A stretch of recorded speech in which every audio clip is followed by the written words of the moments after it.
Hi friends, and welcome to the Hindu Editorial Analysis. You are watching Adda 247 and I am Saurabh. This is the English version of today's Hindu Editorial Analysis. Let's take a look at the motivational quote that we have here for you. So, in order to succeed, your desire for success should be greater than your fear of failure. Whenever we want to achieve success, whenever we want to become something, we are always going to face obstacles and problems in life. But then again, our fear of failure must never overcome our desire and our wish to get success in life. So, always remember, guys, that if you really want to be successful in life, then your desire for success has to be multiple times greater than the fear of failure. Okay, guys. So now let's take a look at the e-paper that we have here for you. So here's the e-paper for you, my dear friends. Now see, here are the important articles that are there for today in today's Hindu Editorial Analysis. Okay, the first one over here is the soft power of India. Now, what does it say? See, it's about a mere wish to be praised as a global or regional power should not be allowed to guide our foreign policy. So perhaps some improvements are required in our foreign policy and some kind of an approach, some better approach is required in our foreign policy, and this is what this article is all about. Now, since we are talking about foreign policy, it is actually a very important, it's an very important article for international relations, So IR is a subject, and perhaps for the civil aspirants, this is a pretty good article. Now, at left over here, it's given a credibility crisis. So this is about the Makkah Masjid acquittals will reinforce criticism about the state of the justice system. So, recently all the convicts were acquitted by the court in the Makkah Masjid bomb blast case. So this is about that, my dear friend, and I'm pretty sure that the people who are actually going to take CLAT and other law aspirants, they are going to love this article for sure. So this is one article that you should watch out for sure. Now, shaken to the core in Kathua. So perhaps the chilling details of the Kathua rape are important, but so is the disturbing politics behind it. So perhaps, this is one article that has actually it actually shook the nation. So I won't say it's a good article because definitely not something about that happened was good. So this is actually a very detailed article, and if you want, you can definitely read and go through this. Now, at left over here, it's cash is still king. So what is it about? Now see, the sudden cash crunch shows that the remonetization remains a work in progress. See, this is about cash, this is about money.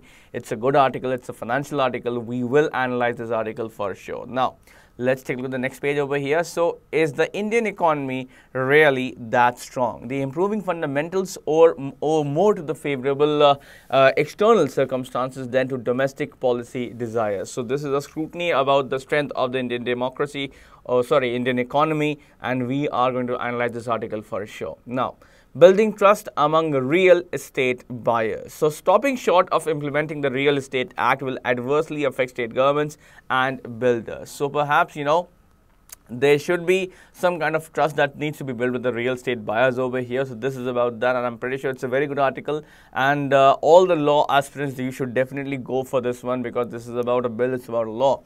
Now, then over here you can find in Xi'an BRI City of Hope. So the Belt and Road Initiative can either bolster China's economic growth or herald a new era of agony for the country. Now another article that's very important from civil service point of view, so they should definitely take a look at this. Now, so guys, that's all as far as today's e-paper review is concerned. But now, my dear friends, we have to start the analysis of our article. So the first article is about the cash crunch that we are facing right now, that the country is facing right now. So let's take a look at some of the facts that we have here regarding the cash crunch that has been experienced all across the nation. So now, if we talk about that, why exactly are we facing this kind of cash crunch all of a sudden? Well, we can look at these 10 points over here. The first point is the sudden and unusual increase in demand. Now, this is what the finance minister of the country said, that the cash crunch is there because all of a sudden there has been a sudden and unusual increase in demand, and because of which the cash crunch has occurred. Then next point is conspiracy theory. The chief minister of Madhya Pradesh is saying that some people are holding rupees 2,000 notes, and they are doing that intentionally, and because of which all of a sudden cash crunch is there, and this is actually some kind of conspiracy theory. Then the third point is that the currency note production down 44% at the Nasik press. So the Nasik press, which actually mints the currency for the nation, for the RBI, it has not been able to continue the production at its usual rate, and the production rate has gone down 44%. And this can also be a reason why there's a cash crunch. Then the next one is FRDI bill. So according to some resources that we have had, that the FRDI bill is a reason that is causing a lot of worry and fear among the people who want to save their money. So that's why they are holding the money. They are not depositing that into banks, and rather they are keeping the money. They're keeping the cash with themselves because they fear that in case that their particular bank goes bankrupt, their whole money will be taken away from them. So that's why they are trying to keep their money with them and not in the banks. Then next point over here is the slowdown in deposit growth. So perhaps this time now see, if we talk about this particular fiscal, the deposit growth so far has been 6.7% compared to 15.8% the same time in the previous fiscal year. So that's why this slowdown of deposit growth is also might be a cause for the cash crunch that we are experiencing. Then RBI not dispersing enough cash. Now many bank officials are saying to the customers that when they are going over there, that they are not receiving enough money from the RBI, and that is why this cash crunch is there all of a sudden. Harvest and marriage season is also there. So this is the time, by the way, especially in the northern part of India, that a lot of farmers, go for the harvesting season, and it's also a season of marriages. So that's why perhaps money, that extreme amounts of money is being taken out from their account straight away and not going to the ATM. So that's why perhaps this is the reason that why there's a cash crunch. Next point over here is the recalibration of ATMs. So now from one source we have got to know that the recalibration of ATMs, so that rupees 200 notes can just come out properly, or can be deposited over there, has not been completed yet, and that's why also one more reason why there's a problem and this cash crunch is being experienced. Then another point over here is cash hoarding by institutions including political parties. Now some bank officials have claimed that the political parties are hoarding a large cash amounts due to Karnataka elections and other elections, so that's why perhaps this is being caused. Then RBI's withdrawal of rupees 2,000. So one of the printing presses, they have said on record that the RBI has not placed the request with them to print rupees 2,000 notes, and that's why this can also be one of the reasons why we are experiencing a cash crunch. So these are all the various facts and reasons which might be a cause of the cash crunch which we are experiencing. Now let's take a look at the article that we have here for you. So cash is still king. The sudden cash crunch shows that the remonetization remains a work in progress. Now nearly 18 months, that's almost 1.5 years after the government's decision to scrap currency notes of rupees 500 and 1,000, which accounted for 86% of the currency in circulation at that time. Large parts of India are in throes of a severe cash crunch again. The government started acting belatedly on Tuesday in response to reports of cash shortages from states including Telangana, Andhra Pradesh, Karnataka and Madhya Pradesh over a fortnight. So perhaps, almost 1.5 years after the government's decision to scrap the currency notes of 500 and 1,000, which actually accounted for over 86% of the currency in circulation at that particular time, large parts of our nation are actually in a severe need of cash once again. The government, though, started acting very late on Tuesday and responded to reports of cash shortages in states that include Telangana, Andhra Pradesh, Karnataka and Madhya Pradesh over the past 15 days, terming the shortage a manifestation of an unusual spurt in currency demand over 3 months. The finance minister has emphasized that the first 13 days of April recorded an increase in currency supply of 45,000 crore. So perhaps, the finance minister has said that there has been an unusual spurt in currency demand and over the last 3 months, and that's why, the first 13 days of April, in fact, he emphasized actually saw an increase in currency supply of 45,000 crore, and because of this unusual spurt, the cash has gone out. Yet thousands of automated teller machines are either not functioning or not dispensing adequate cash, as banks are reluctant to divert cash to them at the cost of customers visiting branches for withdrawals. Now, another theory over here is that, see, lots of ATM machines are not functioning properly because the banks are actually banks really don't want that the customers go to the ATM to get to take their money. Rather, they want the customers to come to the branches so that they are able to levy the special charge that has to be levied on the customers in case they withdraw money from the banks. So this is what the banks want. Now, anyway, guys, before we understand what this problem is all about, let's take a look at question number 1 that we have here for you. So what exactly, now we are talking about lots about dispense and dispense. So what exactly is the synonym for the word dispense over here? The options are conceal, disburse, keep, and retain. So what do you think, guys? What is the answer over here? What's the synonym over here? By the way, retain means to hold something back, not provide something. Then keep means, once again, to keep something with yourselves. Disburse means to provide something. Then conceal means to hide something once again. So, see, I think till now you would have got the answer for sure. It has to be disburse over here. So, you can write in the comment section, dispense equals to disburse. Dispense equals to disburse, because both dispense and disburse mean to provide. So, you can write in the comment section, dispense equals to disburse. Now, let's come back to this article once again.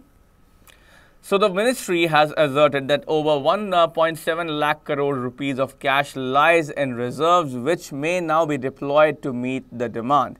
On its part, the Reserve Bank of India has claimed there is enough cash in its vaults, but it has ramped up the printing of all notes. Alright, at the same time, it blamed the shortages on logistical issue of replenishing the ATMs and said it is moving more cash to regions that witnessed high cash withdrawal. So, perhaps, now, there are 3 points that we can learn from the last parts of this particular paragraph. The first point is that the ministry has asserted that over 1.75 lakh crore of cash lie in reserves and they will now be deployed. The second point over here is that the RBI is saying that there is enough cash in the vaults, but still they have increased the printing of all notes. And now the third point over here is the RBI is saying that logistical issues of replenishing the ATMs, of refilling the ATMs, there have been shortages in them, and also the RBI is moving the cash to regions more often, which actually witness high cash withdrawals. So, I hope, guys, that till now you would have got the basic idea of what the first para is all about. Now, let's take a look at question number 2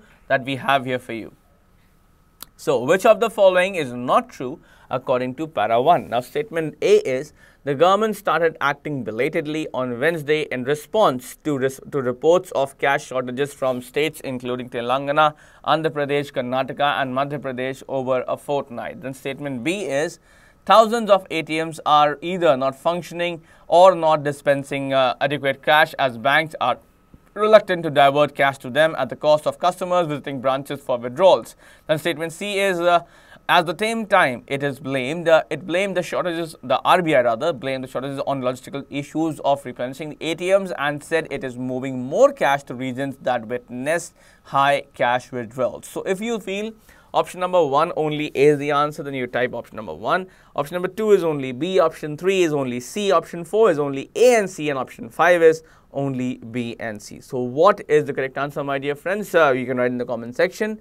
But I think it has to be 2-1 only A, because see, over here it said that the government acted belatedly on Wednesday, whereas the government acted belatedly on Tuesday. That's what written in the para over there. Okay, guys. So the answer over here has to be question number 2-1. All right, 2-1 only A. Okay. Now let's come back to the para once again, my dear friends. Okay, so theories abound on how upcoming elections, starting with Karnataka and possibly ending with the Lok Sabha polls in 2019, have prompted a large-scale cash management exercise among political parties. Part of the retail love for cash is also being attributed to depositor fears about the pending financial resolution and deposit insurance bill that makes it possible to deploy investor savings to bail out stressed out banks and financial institutions. So perhaps, so two of the main points that we have already discussed previously, that see, there's also been a theory that's doing rounds, that see, political parties are holding cash because They have to deal with the elections which start from the Karnataka and ultimately end up in the Lok Sabha polls in 2019 next year. And also another point over here that the people, the commoners are fearing the FRDI bill is going to come and it's going to take away their hard-earned savings in case their banks go bankrupt. Now, so there could be some truth in these explanations, but the genesis of the current crisis is firmly rooted in the lack of system-wide thinking that went into the center's Big Bang note ban gambit. So perhaps might be some of these theories, there might be some point of truth in some of these explanations, but the main criteria, the main thinking over here has to be focused on the fact that the center's Big Bang note ban gambit did not work out like it was supposed to do. The government may have chosen to go for Rs 2,000 notes post-demonetization to remonetize the economy faster, but with lower demonetization denomination notes taking longer to flow freely, circulation wasn't efficient, and the big note has become a preferred mode for hoarding capital. So perhaps the government actually initially thought that, see, let's take out Rs 2,000 notes and let's put that back into the market, so that is going to help us remonetize the economy faster. But then again, that did not work well, and in fact, the lower denomination notes, they are taking a longer time to flow freely, to come back to the market freely, and also the bigger notes are being used to hoard capital by many entities. Now, just that a plan to reintroduce 1,000 notes was later junked didn't help, nor did the difference in the sizes of the new notes. So perhaps there was a plan to reintroduce Rs 1,000 notes, but it was later removed once again. So it didn't really help the economy anymore, and also neither did the difference in sizes of the new notes. So perhaps let's understand a little more over here, but before we do that, let's take a look at question number 3, which is the vocab based question. So let's see about that. So what is the meaning of impending over here? What's the synonym of the word impending? Your options are distant, later, remote, and approaching. So distance means something which is quite far, later means something which is going to be late, and which happened late rather. Remote once again means that is actually very far and very tough to reach, very difficult to reach. Then option number 4, approaching means something which is coming, alright, which is incoming or which is coming right away.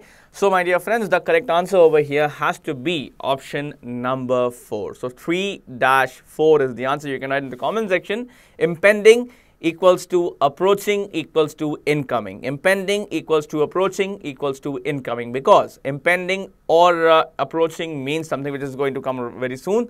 So you can say impending equals to approaching equals to incoming. Now, let's take a look at this para once again, guys, before this finishes this off. So as the RBI noted on Tuesday, recalibration of ATMs is still underway for Rs 200 note. Demonetization may have been aimed at weeding out black money, but perpetuating dependency on the 2000 note ignores an age-old heuristic for currency management that every denomination should be 2 to 2.5 times its preceding denomination. All right. So the current cash crunch shows how consequences of the overnight demonetization of November 8, 9, 2016 continues to haunt us. So perhaps that, the RBI very clearly noted that, because of the recalibration of ATMs, which is still underway for Rs 200 notes, this might be an issue, and plus the demonetization, by the way, which was aimed at cleaning out the black money, but perpetuating dependency on the Rs 2,000 note ignored an age-old, in fact a century-old heuristic for the currency management that every denomination should be 2 to 2.5 times in its previous denomination. And the current cash crunch shows very clearly how the after effects or the aftermath of the overnight demonetization of November 8, 9, 2016 still continues to haunt us. So guys, that is all as far as this particular article is concerned. Now, my dear friends, I am sure that you will be able to get the reason what exactly was given in this particular article. Now let's take a look at question number 4 that we have here for you.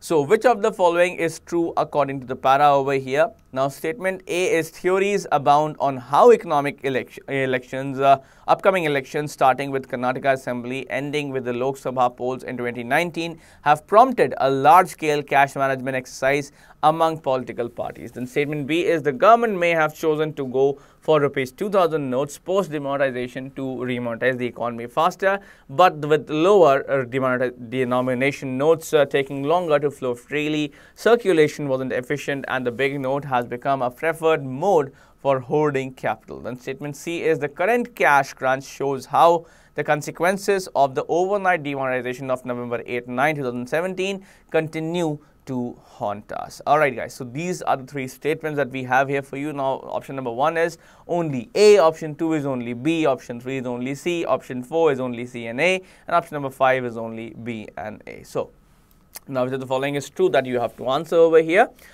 So, my dear friends, I think you will be able to answer this quite easily, by the way. If you just look at these statements a little closely, then you will be able to answer this quite clearly and quite easily. See, the only statement which really doesn't seem true has to be statement C, because it says November 8, 9, 2017, whereas this particular action of demonetization happened on November 8, 9, 2016, guys. So that's why the correct answer over here has to be option number 5, only B and A. So 4-5, only B and A is the answer, and I hope you wrote the same. So guys, that was all about the first article that we had here for you. Now let's take a look at the heading of the second article that we have here for you. So the second article is about, is the Indian economy really that strong? So at this particular point of time, I'd like to show you some facts of the Indian economy, and then we'll start analyzing this article. So let's take a look at the PPT that we have here for you. So here are some facts about the Indian economy, my dear friends. Now see, as far as the reserves, the national reserves are concerned, you know, coal. Now, India has the 4th largest coal reserve in the world, and the petroleum, natural gas, bauxite, iron ore, mica, manganese, diamonds, gold, and limestone, they're all found in India. USA, Germany, UAE, China, Japan, Thailand, Indonesia, and European Union are the major exporters of India, major exporters for India rather. External debt on India is of $495.7 billion as of December 2017. The gold reserves in India are at 557.79 tons as of December 2017. The per capita income in India is you can say rupees 1,03,219 as of 2016-17. The nominal GDP or GDP at the current prices is rupees 152.54 lakh crore.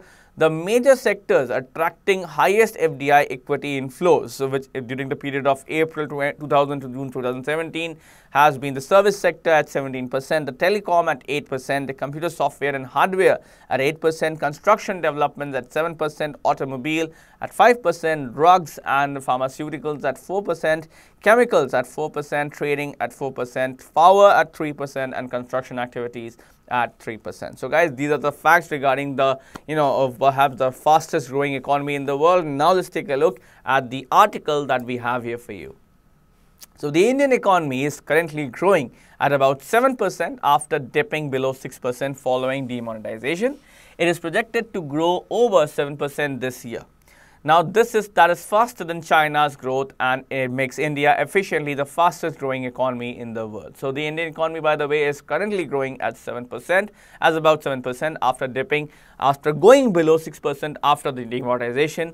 Now, and it is also said that, that later this year, 7% barrier will be crossed by the Indian GDP, and this is going to be faster than China's growth rate, and actually it makes India the effectively fastest growing economy in the whole world. Now, India's economy, Indian economy foundations have also been strengthened in the last few years. Inflation has come down to 4 to 5% range. Trade balances with the rest of the world have improved as well. The current account deficit has come down to about 1.5% of the GDP, and India has also systematically built up its foreign exchange reserves, now a comfortable $420 billion. All right, so you can understand very well over here, the Indian economy's basics, the base of the Indian economy has been extremely strengthened in the last few years. The inflation, which is actually a very major factor, it has gone down to 4 to 5% range, always remains over there because of the policies of our government and the RBI. The trade balances, by the way, with the rest of the world has also quite improved drastically over the last few years, and the CAD, the deficit, by the way, has come down to about 1.5% of the GDP, and also India has systematically increased its foreign exchange reserves now, which is comfortably at $420 billion. Now, these figures appear to tell the story of a dynamic and a very great economy, but is it truly that rosy a picture? Deeper analysis indicates that growth may be overstated and the economy prone to significant vulnerabilities. So definitely this presents a very rosy picture about our economy, but is it that rosy? Is it that nice? Because if we go for a deeper analysis, then a lot of weaknesses of our economy will be revealed for sure. But before we go for that analysis, let's take a look at question number 5 that we have here for you. So what exactly is the meaning of vulnerabilities over here from the antonym, or rather you have to give me the antonym for the word of vulnerabilities. Your options are burden, compulsion, onus and strength. So burden is kind of a pressure, compulsion means when something becomes mandatory, onus means, what do you say, the focus can be said to be as onus, and whereas the antonym of the word vulnerabilities has to be strength, because that actually means something which is the main asset of something. All right, so vulnerabilities is more like weaknesses or more like a liability. All right, whereas strengths is a kind of an asset, so that's why the antonym of vulnerability has to be strength over here. So 5-4 is the answer. I hope you wrote the same in the comment section. Now let's come back to this e-paper. So kings to iron out. All right, now in order for growth to be both high and sustainable, investment has to be strong. Investment is the act of adding to our productive capacity, building infrastructure, factories, and enhancing the skill of the workforce. So perhaps, if you want the growth to be both high and sustainable, the investment, by the way, it has to be really strong. Investment is the act of adding to our productive capacity, by the way, productive capacity, building infrastructure and factories, and enhancing and improving the skill of the workforce. However, the striking fact about India is the weakness in investment, reflected in the sharp decline in the rate of investment in recent years. All right, so though the very striking fact about India is actually the weakness of India in investment, which is very clearly reflected in the sharp decline and reduction in the rate of investment in the recent years. Now, the rate of investment has come down from 34% of GDP in 2018 to about 30% currently. Compared to earlier years, the decline is even more precipitous. The investment rate is now at the lowest level, about 15%. So the rate of investment, it has come down from 34% of the GDP in 2014 to about 30% currently. Compared to the earlier years, the decline or the reduction is even more precipitous. The investment rate is now at the lowest level in about 15 years. Okay. So this is something that is really of extreme concern. A decline or reduction in investment of this magnitude or of this significance is difficult to reconcile or deal with as 7% growth rate. Should investment continue to decline or reduce further in the future, it would be incompatible with high growth. So means we really have to work in this particular area of investment, and I'm sure now you can understand this article on your own if you just go through this once again. So guys, now let's take a look at the Parajumble that we have here for you. Okay, so this is the Parajumble, my dear friends, that you need to solve over here. So it's a 6-sentencer, by the way. So do one thing, simply, go for the first statement that gives you that introduces the idea over here that appears to be independent. Then try to find the logical pairs and then try to rearrange the entire Parajumble. Okay, so pause the video right now and find the Parajumble.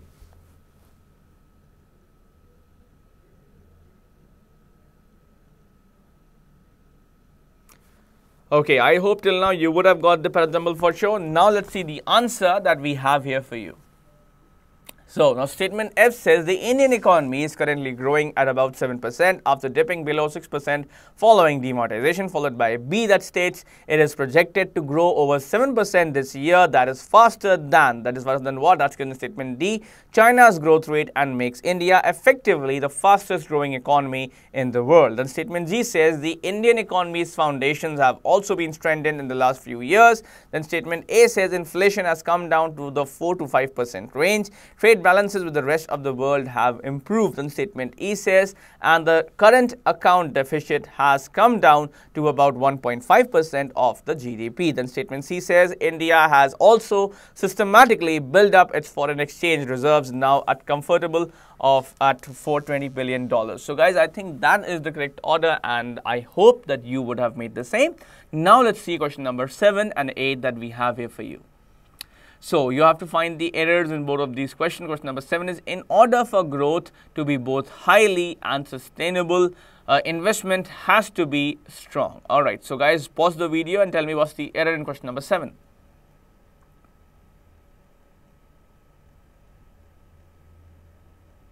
Okay, I think till now you would have found the error over here. It has to be in part 2 over here. So see, in order for growth to be both high and sustainable, we are actually comparing two adjective of qualities over here. So that's why the adjective should be in the form of an adjective and not in the form of an adverb over here. So highly is wrong, it should be high over here.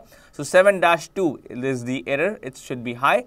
Then question number 8 is, the striking fact about India is the weaknesses in investment reflected into the sharp decline in the rate of investment in recent years. So pause the video once again, my dear friends, and tell me what's the error in question number 8 over here.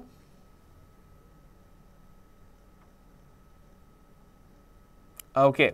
So guys, now see, question number 8, it says very clearly, the striking fact about India is the weaknesses in investment reflected in the sharp decline in the rate of investment in recent years. So not into, it should rather be in, because we are not talking about an entry over here. So that's why the error is in part 3 of question number 8. Now let's see question number 9 and 10 that we have here for you. So should investment continue to decline in the future, it would be incompatible with high growth. So what exactly is the error in part number your question number 9 over here? Pause the video right now and find the error, my dear friends. Okay, so should investment continue decline in the future? So, it would be incompatible with high growth. So, should investment be continued to decline in the future? That's perhaps should be the error over here, because see, after you continue, you'll have to use a preposition over here, and plus, that's the point over here. So the error cannot be in the first part, because the first part is supposed to be completed with the last word. So continue will be the complete over here, but then again, to will be going to be supposed to be in part 2nd over here. So it should be, should investment continue to decline. So the error is in 9-2, to decline should be the answer. And now the last question, the other kink to strong growth stories are the weaknesses in industrial production. So pause the video right now and tell me what's the error in question number 10 over here. Now, when you talk about the other kink, that is actually singular. That means the verb over here has to be singular as well, right, guys? So that's why it should be the other kink to the strong growth story. Stories is the weaknesses. It should be is over here, because it's talking about kink over here. That means 10-3 is the weaknesses, is the answer over here.